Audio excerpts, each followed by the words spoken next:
człowiek powinien pracować w pocie czoła, bo tylko tak zrozumie cały sens i cel swojego życia.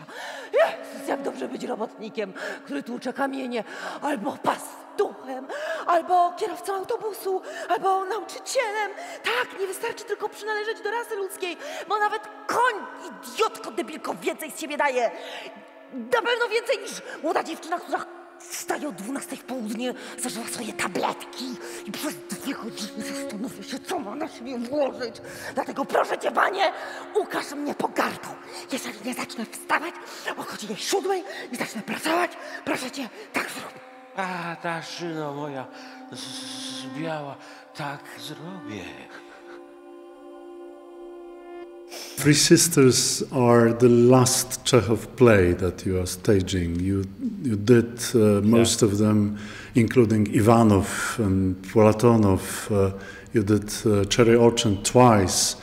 Why 3SIOSTRY were waiting for this occasion so long?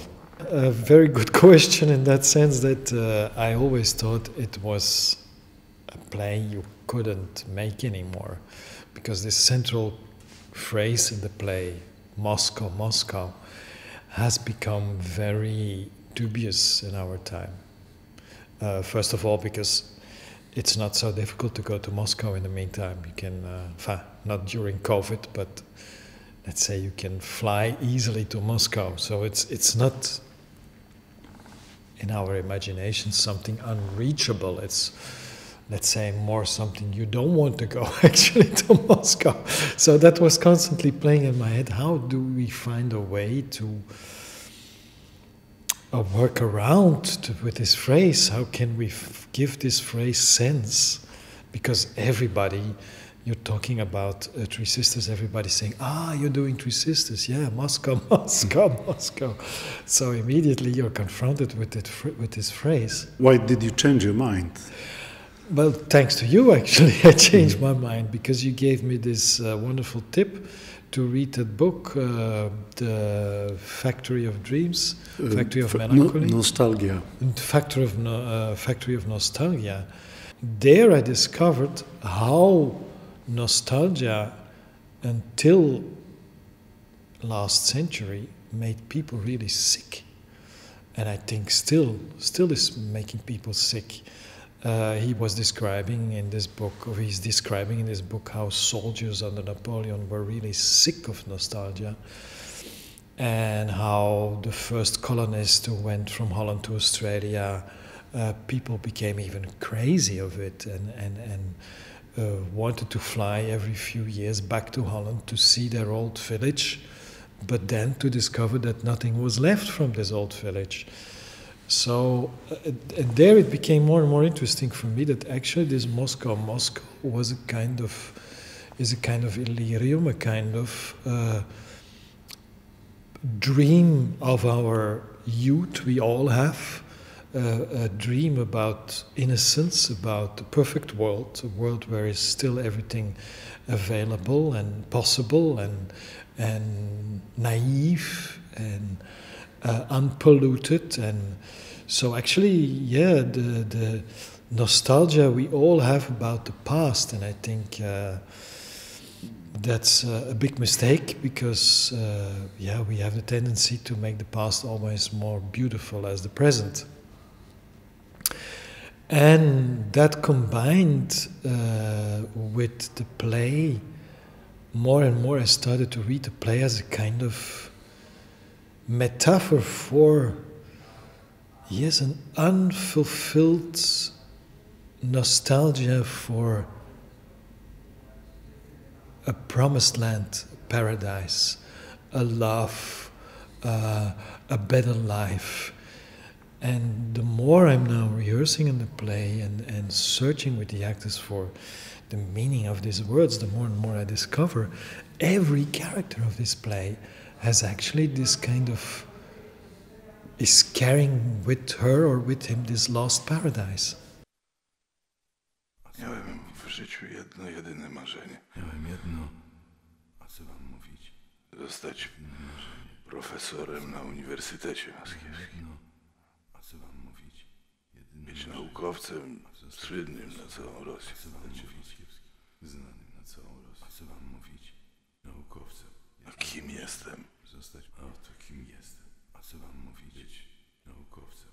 A oto kim jest. A co wam mówić? Zostać być naukowcem. A oto kim jest. Wam mówić? Zostać. Moja żona nie rozumie ani słowa z tego, co do niej mówię. Moja żona nie rozumie ani słowa. A oto kim jest. A co wam mówić? Moje siostry bez przerwy drgą ze mnie łacha. Naukowcy. A oto moje siostry. A co wam mówić? Naukowcem. Bez przerwy drgą ze mnie łacha. A co wam mówić? Naukowcem. Moje siostry. Wam mówić. No, dobrze byłoby pojechać jeszcze kiedyś do Moskwy. Posiedzieć u Triestowa albo w Wielkiej Moskiewskiej. Nikt ciebie nie zna, ty nie znasz nikogo. A mimo to nie czujesz się obco. A tutaj ty znasz wszystkich.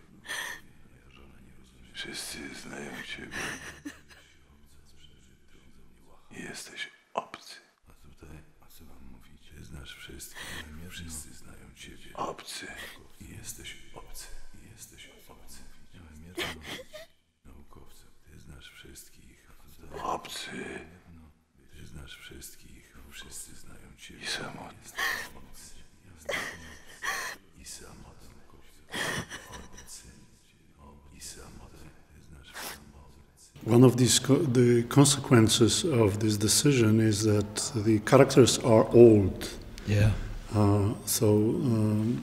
The theme of aging is very important. Yes.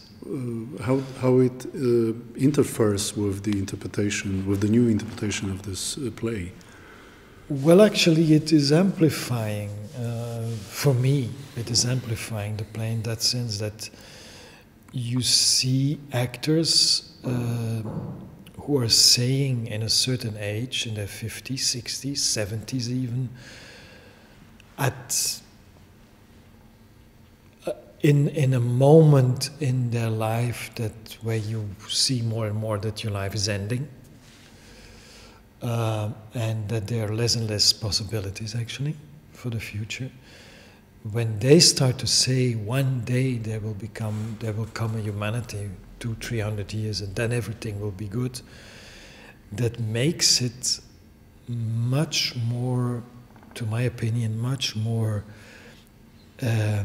present to our own time, in that sense that we are living in a society that is becoming older, that I myself am becoming older, and that you are confronted with the reality of life, that it's ending. And that is something I think, certainly in an older age, which is much more present as when you say these same phrases when you're 35. I always have the reaction when I see a play of Chekhov played by, let's say, people 30, 40, and they say, yeah, one day everything will become better. They think, yeah, 100 years ago, 150 years ago, when this text was written, the people became only 40, maximum 50.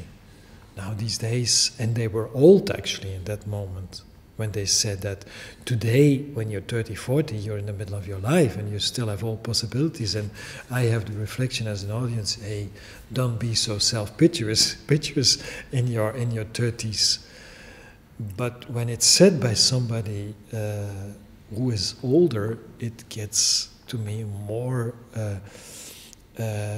contemporary meaning, actually, because then it's not only dealing with aging, but it's also dealing with old Europe.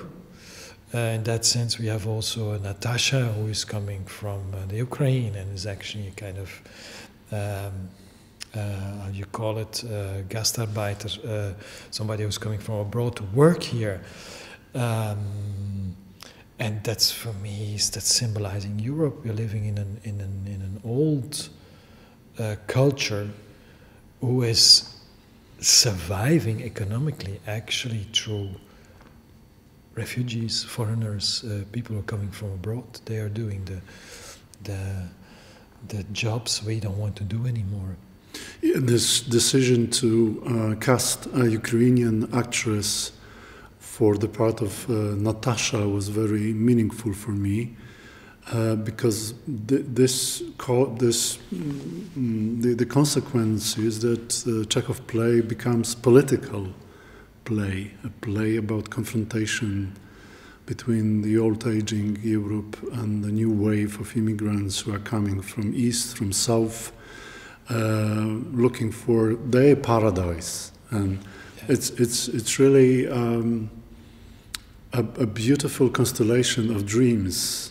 The dream of old characters from the original play who are seeking and longing for this lost paradise. Yeah.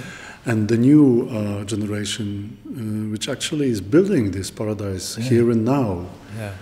What do you think about this confrontation in the context of the play? Who wins? I think in the end nobody wins or loses 100%. First of all, I think that the fact that we all in Europe and worldwide have to deal with a shifting of population and people who are coming from abroad, that's part of our human history. That's not new. When you go to the core of our own race, we're all Africans, actually, in a sense. So it's part of humanity. And who wins, it's also part of our being human, is that we are survivors, that we are trying with all means to save our lives and to save the lives of the people we love. I don't think it's a question of winning or losing. It's more a question of accepting that that's the way it is.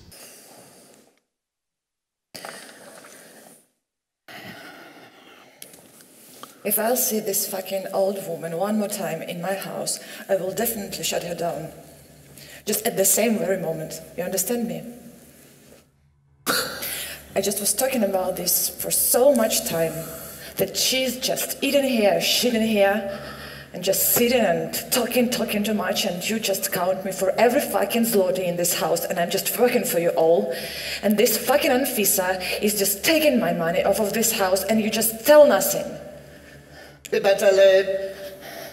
And you know, guys, the one thing that you don't understand, that you're just like, you know, you're fucking dead man fuckers. You just live with your dead man, and every one of you have a dead man in the sofa, and you both fuck. Dosyć! To, co zrobiłaś przed chwilą z Anfisą, było podłe. Nie życzę sobie tutaj, w tym domu, tego rodzaju zachowania. Ona jest w tym domu dłużej, niż ty jesteś na świecie. You know, Ola, I hate hip-hoppers too much. You're just such a hypocrite. Mówi, że jesteś hipokrytką, mówi. The fact that we are living in an Europe that is more and more nationalist and to my opinion, also through the mass media, actually racist, has a lot to do with aging. Actually, the older we become, the more conservative, the more need we have for protection, for safety, but you see that not only in Russia, not only in Europe, you see that in Russia, in America, you see it worldwide. Actually, that is, at one hand, the situation of humanity is becoming better. There's less starvation, there is less poverty, there is better health care, and so on and so on. The figures prove that, the statistics prove that. So actually, we're living in a better world, more and more, not good enough already, but better. At the same time, that leads to the fact that we are becoming older, because the living conditions are becoming better. And you see the same way that the more population, the world population becomes older, the more conservative she becomes. I think that the characters of Chekhov's play, they try to do their best to keep the status quo against all odds, and to to save this very fragile existence. But we know that there is no hope. This is, I think, something very characteristic about our times, that we are more afraid about the future than the generation of Chekhov and Stanislavski. So they had this courage to have a big dream that the life in 200 years will be better. Yeah. And we are living actually in this future, which was predicted by Chekhov's characters, and we are not satisfied with this. Why? Yeah. Why we are constantly not satisfied with the life we get? I think the difference is also, of course, that you feel in these characters of Chekhov that they were hoping for a revolution that would come later. But they were really longing for a kind of catharsis. You feel it even in the emotionality of the characters, in the emotionality of Irina, who is actually constantly compared like with a bird and who wants to free herself and wants to get rid of this cage of bourgeois morality she's living in, and they're all living in. Yeah, you could be right to say they were more longing for a revolution or a catharsis. Or utopia. Or an utopia. When I'm coming in Russia, and I'm married to a Russian wife, so I have relatives there, friends there, I was in the beginning and still am shocked by a kind of tiredness of the people. You get such an impression of senselessness. When you take the metro in Petersburg, there is an enormous, people are so tired and so fed up. And many times I thematize that and ask them, how comes that actually? I have not this feeling when I'm in Asia. When I'm in China or when I'm in Vietnam, you feel the people they're trying to make the best out of their lives. They're not tired. And many Russians always say to me, yeah, you know, history has betrayed us. And I think that this feeling has become a general feeling worldwide. History has betrayed us. All the ideologies, all the utopias we had since whenever, not only the 60s, have become, are in a way destroyed or recuperated by a capitalistic system where there is only greed, and exploitation. That was actually the word. Świat wreszcie rozpadnie się w drobny mak. Połowa ludzkości zginie.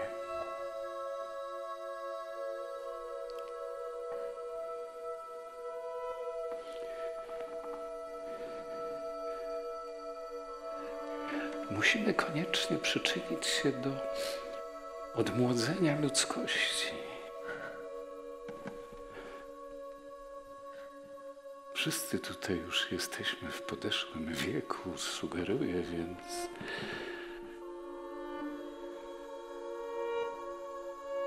żebyśmy wybrali dobrowolną śmierć. Jeszcze nigdy do niczego się nie przyczyniłem. Nie o panu mowa. Bo niedługo na szczęście pana już nie będzie. Pana też. Pańskie serce zwyczajnie odmówi współpracy, albo ja odstrzelę panu łeb. Albo ja panu. The absurdity of this dream of Chekhov characters is that they were the first victims of the revolution, probably. Yeah. This generation of bourgeois people, owners, small owners, intelligentsia people, yeah. They were erased, simply erased. This culture was erased to the roots. They were the first to die. Yeah. And maybe the situation is returning, is happening again now. The feeling of ending, the feeling that this civilization, this form of life, this model of society and economy is collapsing. I think also that it's part of our mind, of the system of our mind. We may not forget that our brains, I'm very much fascinated by neuroscience, because in a sense what we are is what we think, and how we see the world is how we think. But what we think is cultivated. It's cultivated not only by the past, it's cultivated by the media, by the information we gather all day and our whole lives. And our mind is in the first place focused on the negative, because that's how we could survive. By being, actually what our mind is doing is prognosing, predicting the future. And to survive, we have always to start with the worst case scenario, because then we are prepared. That is what our mind thinks and is programmed for. So that makes, the older we get, the more we think, it is shit, it is bad. So many people are actually, we're living also in a time where there's so much depression. But depression is also starting in your mind. So many people are caught actually in a kind of negative spiral of negative thinking, of a sum of only seeing bad.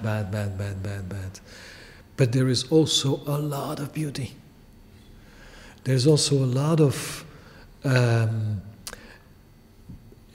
I was, for example, completely surprised the moment that the world reacted so open to all the tsunami victims. Now, I don't know, 5 years ago or something like that, I don't know when. But suddenly everybody saw these horror pictures of what happened in Thailand. And everybody started to donate. So that means at the same time we are still also a humanity who is able to give, who is able to see the beauty, who is able to enjoy art, who is able to help. I mean, we're living in a time now, this COVID, the majority of people is really respecting it. But what you read in the newspaper is only the few who are not respecting it, and you read only the bad news about it. And when I'm in despair these days, it is not because we are not disciplined, but because we are so disciplined. I think even with this discipline, even with this distance, even with the mouth mask, it doesn't help. So the fascinating thing about that is that we actually don't know. We don't know, like the 3 sisters, like Waiting for Godot, we don't know where it leads to. And it is this not knowing what I think gives us a lot of an essential feeling of discomfort. And that is, to my opinion, the reason or the big challenge in our life, to find peace with that. And not to run away from it and to become destructive and negative and to lose yourself in drugs and alcohol and aggressivity and nationalism but to say, okay, we don't know. We really don't know. The only thing we know is that we can help each other if necessary. And I think it is high time for humanity to make a mind shift. And that's what I'm convinced to, and why I'm doing yoga and meditation, is because more and more I think we are still young, actually, in our brain. We still have the brains of Neanderthalers. That is scientifically proven. We're still fixed on dinosaurs. We're still fixed on catastrophes. So we must learn probably to deal with also the gifts we have and the culture we developed and the democracy and the neighbors we have and the beauty of the people. But that's something we have to learn.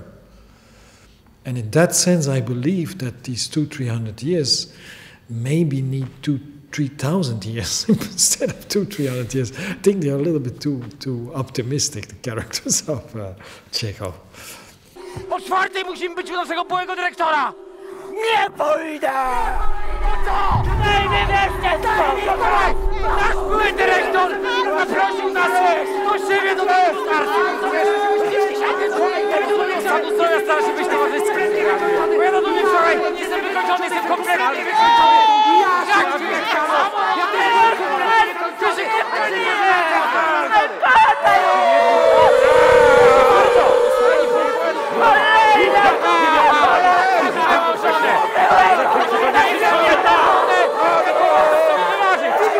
Czy nie wszystko?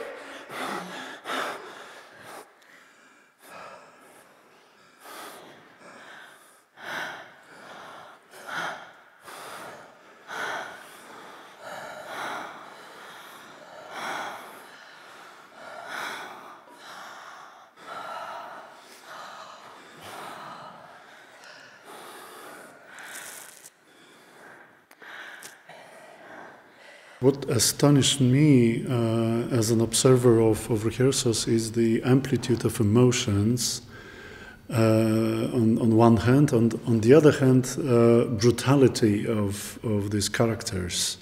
I didn't expect that it is possible to play Chekhov with such a amount, such a power of energy, of emotions on the other hand, and brutality. Why it is important for you to how to say to make it so tough, so harsh? I have really the feeling that not only this COVID, but also the whole situation that we all more or less feel betrayed by mass media, manipulated by media, manipulated by politicians, manipulated by economics, by the system, the capitalistic system. There is at the same time an enormous rage. There is an enormous emotional frustration. You see that in many times. I'm shocked when I'm not only here in Warsaw, but everywhere, every city where I work, shocked to see how people love to destroy things like bus stations, like you see many places in the city outbursts of violence. You hear now during the pandemic many domestic violence, about many domestic violence. You hear and you hear in the meantime overuse and abuse of drugs and alcohol. 2 days ago I read again in the Belgian newspaper that there is an enormous peak in using drugs. And at the same time you read, because Antwerp is where I live, is a central turning point in it. There has never been more drug traffic as in this time. I mean, you're in Antwerp. In Antwerp, it's pandemic. Nobody's allowed to work, but the drug traffic and the weapon transport is peaking. So that is cynical. How do you expect the people to take government, to take politicians, to take the newspapers, to take, the fact that somebody, to take that serious, the fact that somebody as Donald Trump is chosen for president, that's actually an act of protest to the, let's say, established world. And I'm not a Trump fan, but it's actually an act of disobedience. And of course, I believe more in Gandhi as an act of disobedience than in Donald Trump. But it is present that people are feel powerless, actually, feel not heard and become aggressive. And I was so fascinated by what you told about the women protest here, that their slogan is "fuck off." Mm-hmm. I mean, that says enough, no? How can the theater artist react to this by making a performance about rage, frustration? Does it really? Is there any chance to to change this attitude? I don't believe that theater should explain to people how they should live and what to do.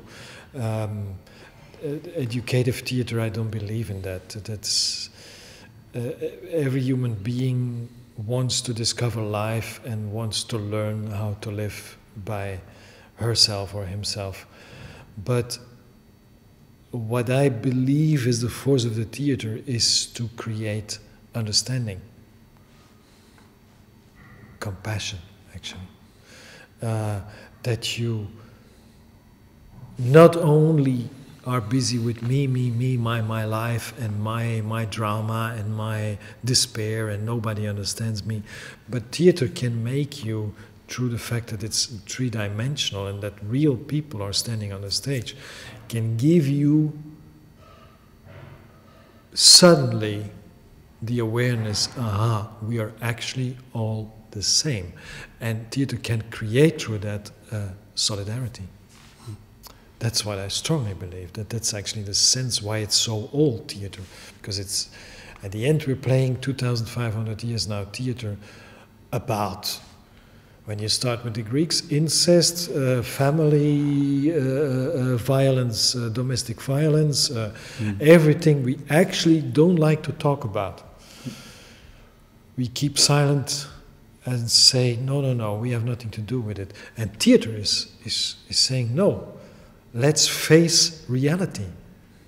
And in facing reality, create an understanding for how we deal with life, and learn something.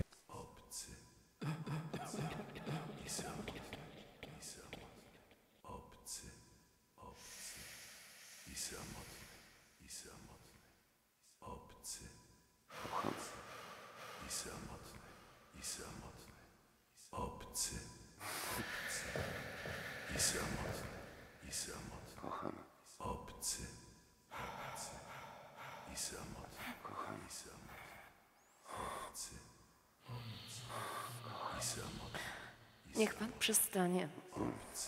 Niech pan przestanie. Niech pan przestanie.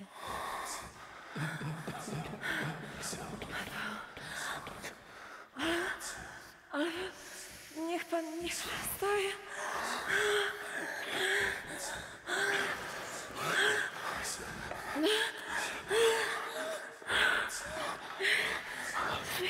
Wszystko jedno.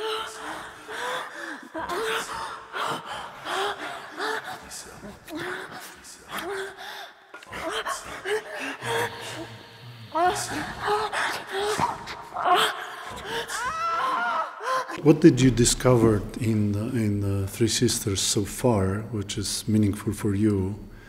And are there any things that you don't know still and you're searching for?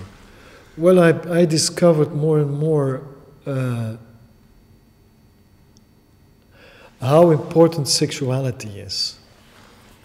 That was, for me, in the beginning, actually something I was not even thinking of. And more I see these three women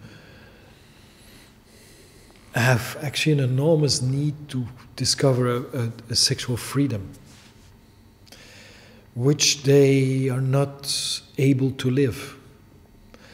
And then it's not only the three sisters, it's actually Natasha who is living this sexual freedom, because in the play they say, yeah, she probably has something with the neighbor, and she's living the life she wants. But she decides for herself, she's taking responsibilities, she's doing the job. At the end, she's also drunk and unhappy, but at least she is living her dreams. And that the others are not. And living her dreams has a lot to do with sexuality. We live in a kind of very weird relationship with sexuality. It's or completely perverse and commercialized, or it's taboo. And because when you see these men, they are more or less all losers, impotent. There's none of these men who is saying. That's what I like about our version. That even Virginie is a guy who says, "Sorry, it's not possible anymore. I'm sitting in a wheelchair."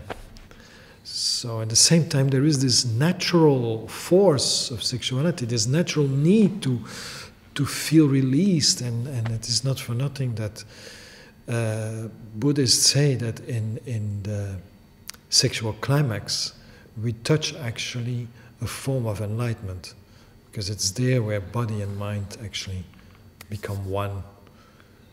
And from the moment before or after, we live in a dual reality, a duality between what we feel and how we act, and what we think or not say, and we actually constantly live in a kind of paranoia or schizophrenic reality, dualistic reality. And it is actually the sexuality and the longing, and that's also very strong in our society, that's also extremely exploited by our society, this sexual melancholy, this need for kind of, forgetting the impermanence of life and going up in something much higher, letting yourself fall. The phrase which is repeated constantly in the play is "we are going out, let's go out, let's go," but they are never go out. It's like in Beckett play, in Waiting for Godot. Do you feel that absurd No. is like a theme for this? Yeah, it's a theme, but it's actually a metaphor for tomorrow. Tomorrow it will happen. I have to save money for tomorrow. I have to work for tomorrow. I have to be fit for tomorrow. You know, we're always living in relationship to tomorrow. Tomorrow it will be better. But we forget to live now, actually. It's now. And that's the absurdity of this tomorrow. There will be no tomorrow. No past, no future. That's actually also very Buddhist. It's saying there is no past, there is no future, there's only now.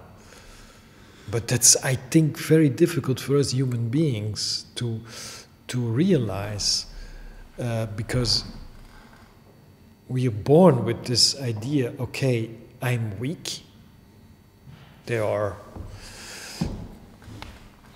Nature is much bigger as I am, and I'm actually, what am I, a sandcorn on the planet. So you're born with an awareness of vulnerability, of the fact that you're dying, and so you're always searching. One of your basic needs is searching for safety. Mm-hmm. So you think, okay, I have to save money, I have to build a house, I have to feel safe, I have to find a relationship that protects me, a family that protects me. So you're always busy with this tomorrow. Being prepared for the big catastrophe. We are discussing all these issues as if the Chekhov play is a tragedy, but in fact it is a comedy, and we are laughing all the time during rehearsals. How much important this humor, very weird humor, is for your interpretation. Yeah. Would you like the audience to laugh? Yes, because I believe being able to laugh on a funeral is very freeing. I always have to think about the funeral of one of the Monty Python members, and I forgot it. I think it was Graham Chapman. And you see, very serious. They go into a chapel and they're all sad, and you see all these members of this wonderful Monty Python family.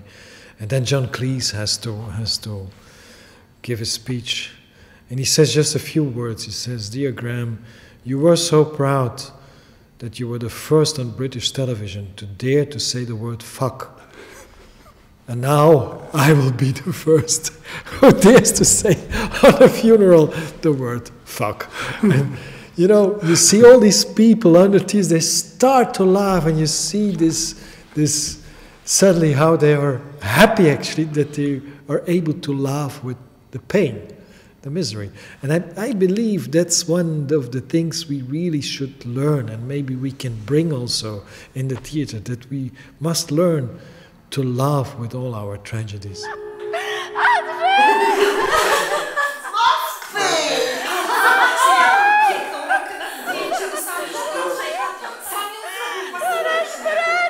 Andrzej! On ma żonę! Ale on jej nie kocha, przecież jakaś cyrkówka! Masza. A ja słyszałam, że ta panna kombinuje jest na wystawie! Masza. On nie może jej kochać! Masza, uspokój się. Ja nie spałem całą noc. Ciągle jeszcze jestem nieprzytomny. Czytałem do 4 rano, potem się położyłem, a i tak nie mogłem zasnąć, aż nagle słońce wdarło się do sypialni. Ja chciałem tego lata przetłumaczyć książkę z angielskiego, ale ciągle nie mam kiedy. Excuse me, sir. Yes. Excuse me, sir. Yes. Yes. Do you speak English? Do you speak English? Yes. Yes. Our father was forcing us to study a lot, but after he died, I just gave up. My sister said, I speak French, German, and English. Irina even speaks Italian. Valentina, amore mio. Io me Roberto Talvis. How do you feel as a Belgian director working in Poland with the Russian classics and Ukrainian Polish cast? Isn't this situation a sign of today's theater? I'm used to this kind of absurdities already for years, because I've been working in Germany with very often a Belgian team, and many times I invited also actors from Holland or Belgium, and I mixed always. So for me it's part of the game. But I told last week on the phone to my wife that I more and more like to work in a language I don't understand. Because when you work in a language you understand, you're very much busy with, does these words really represent what, or do you as an actor really say what there is? And now I follow the text in a translation, and I can approximately presume what the actors are doing with it, but you're actually thinking and reacting as a director more in let's say in an abstract way. And the reason, because we're talking about sexuality, the reason that I came up so fast with sexual fantasies is actually because I didn't really not very well understand what they were saying on the stage. And I liked that very much, because I thought, it sounds as if they want to have sex, actually. But this is what the Chekhov researchers call subtext. Yeah. You don't need to follow the words to learn the inner message the characters try to express. So maybe you hear this legendary Stanislavski subtext, something which is in between the words. You mentioned that actors are important to develop your ideas. You used to work with German, Belgian, Norwegian, Russian, Austrian actors. What is your opinion about Polish style or school of acting? Do you see something specific, characteristic, which can be described as a Polish style so far? I think Polish and Flemish actors have a lot in common, because we both are raised in a Catholic culture. And I think both our theater is very much rooted in a ecstatic form of theater. You know, you must you must go through the pain, and at the end you will see the light. That's my superficial knowledge of the Polish theater, what I see. Also, the Flemish theater is like that. You know, you must feel the pain on the stage, and then the audience will be released. And that is something I recognize here also. And on the contrary, for example, in Germany, where you work with actors who are cultivated in a more Calvinistic, Protestant culture, it's more rational. Mm-hmm. Emotion is there something you fake. Here, an emotion must be real. And that's great. That's great. I love that because, like today, what we tried with this scene, when Maya said, "Yeah, but these phrases, I can't find this emotion with these phrases," and I said, "Yeah, blow up the phrases, improvise, and find your phrases." Then suddenly she grabs something in her, and she becomes a Maya I never saw before, really so strong and so a lion mother. And that's something I recognize very much, and I love very much also from Flemish actors. They're not so searching for, I want to be liked by the audience, and I love that. Because I think it's essential for the profession of an actor to forget the audience and to find in the relationship with each other a kind of truthfulness. And that's what I discover more and more, in which we are now at the end of the first phase of rehearsal, which I love really now with this little family we have here, that they more and more trust to be naked. And that's great. Is something that you're waiting for, something very important for you in this work? Yes, the stage and the end, because I don't know yet where we will land at the end. I mean, the final scene. Yeah. Chekhov never knew what will be the ending of the play while writing it. Yeah. So maybe this drives you. This.